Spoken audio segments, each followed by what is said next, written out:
श्री सद्गुरुनाथ महाराज की जय।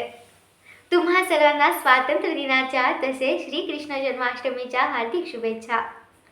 तर आज आपण सिद्धारूढ कथामृताचा पहिला अध्याय बघणार आहोत। त्याच्यामध्ये काय सांगितलंय ते बघणार आहोत। तर चला सुरू करूया। श्री गणेशाय नमः, श्री सरस्वती नमः, श्री सिद्धारूढाय नमः। श्री सिद्धारूढांचा जय जयकार असो। सिद्धारूढ महाराज, तुम्हीच गणपती तसेच शारदा देवीच्या रूपाने नटलेले आहात। तुम्ही जर प्रेरणा दिली तर मुका बोलू लागेल, पांगळा पर्वत चढू लागेल व जन्मांधाला देखील डोळे येऊन तो हे चित्र विचित्र जग पाहू लागेल।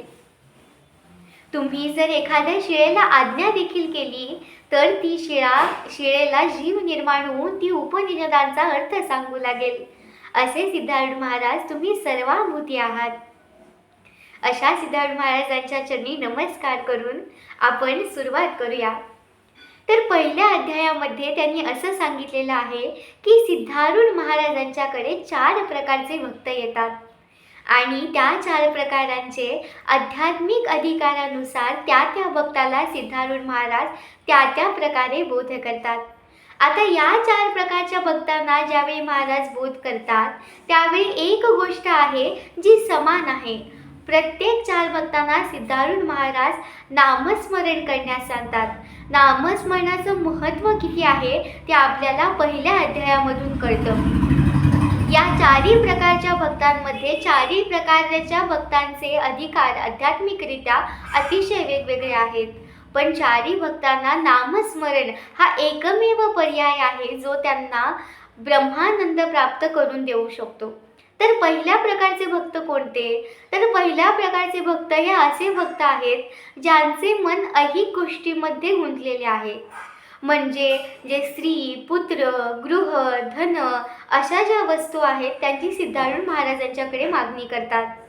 पण सिद्धारूढ महाराज हे अतिशय दयाळू असल्याने ते त्यांना ते देतात, त्यांना नामस्मरण करण्यास सांगतात आणि त्याच्यामुळे तुम्हाला या सर्व गोष्टी प्राप्त होईल असे सांगतात। त्यांना नामस्मरणाचा बोध करतात आणि त्यांना नामस्मरणामुळे त्या गोष्टी प्राप्त होतात व त्यांचे मन निर्मळ होऊन ते पुन्हा भक्त नामस्मरणाकडे वळतात। हे झाले पहिल्या प्रकारचे भक्त। त्याच्यानंतर जे येतात ते येतात दुसऱ्या प्रकारचे भक्त, जे प्रपंच करत असतात पण ज्यांना मोक्ष प्राप्ती हवी असते, ज्यांना मोक्ष प्राप्तीची तळमळ लागलेली असते।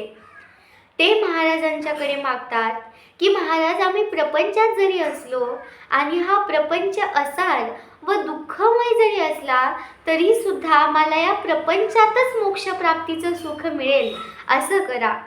मग अशा भक्तांना पुन्हा सिद्धारूढ महाराज शास्त्र श्रवण तसेच नामस्मरण याचा बोध करतात।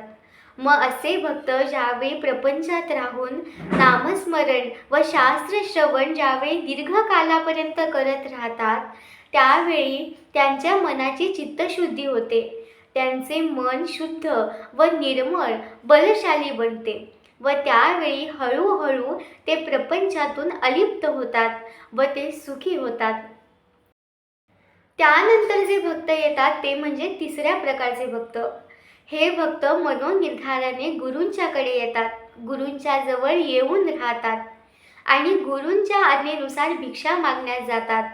भिक्षेमधून जे काही अन्न मिळेल ते गुरूंच्या समोर अर्पण करून गुरु जे काही प्रसाद देतील ते खातात आणि गुरूंचा शास्त्र श्रवण करतात। गुरु दिवसभर जे काही वेदांत, पुराण, शास्त्र सांगत असतात त्याचं ते श्रवण करतात। जे काही श्रवण केलेलं असेल त्याची आपापसातामध्ये चर्चा करतात आणि एकांतामध्ये त्याचं मनन करतात। अशा प्रकारे तिसऱ्या प्रकारचे भक्त हे गुरूंच्या सानिध्यात राहिल्यामुळे दीर्घ काळापर्यंत त्यांचं गुरुश्रवण तसेच त्यांचं मनन होतं, त्यामुळे त्यांची पूर्ण चित्तशुद्धी होते। त्याच्यानंतर चौथ्या प्रकारचे जे भक्त येतात ते सर्वश्रेष्ठ असे अधिकारी असतात। त्यांचं दीर्घ काळपर्यंत मननाभ्यास झालेला असतो, साधनाभ्यास झालेला असतो, त्यामुळे ते भक्त सोहम भावास प्राप्त होतात। म्हणजेच त्यांच्यातील द्वैत व अद्वैत हे पूर्णपणे नाहीसे होते। अशा प्रकारे 4 प्रकारचे भक्त हे सिद्धारूढ महाराजांच्याकडे हुबळीमध्ये आश्रमात येत असत व ज्यांच्या त्यांच्या आध्यात्मिक अधिकारानुसार सिद्धारूढ महाराज त्यांना भाषण करीत असत. जरी देहरूपाने सिद्धारूढ महाराज हे हुबळीमध्ये दिसत असले तरी परदेशी तसेच परप्रांतात जे जे लोक जे जे भक्त त्यांची उपासना करतात त्यांचे दुःख निवारण्याकरता महाराज तेथे जात असत व त्यांना मदत करीत असत. तसेच जेथे जेथे जे लोक पूजा करीत असत तेथे तेथे सिद्धारूढ महाराज स्वतः जाऊन त्यांची पूजा स्वीकारत असत व त्यांना अखंड भक्ती मार्गात लावून त्यांना ब्रह्मानंद मिळवून देत असत. ज्यावेळी सिद्धारूढ महाराज होते त्यावेळी त्यांनी ज्या ज्या लीला भक्तांना दाखविला त्या सर्व भक्तांना ज्ञात आहेतच आणि अशा सर्व लीला सर्व त्यांचं महात्म्य एकत्र करून हे सिद्धारूढ कथामृत आपण ग्रंथ बनवलेला आहे.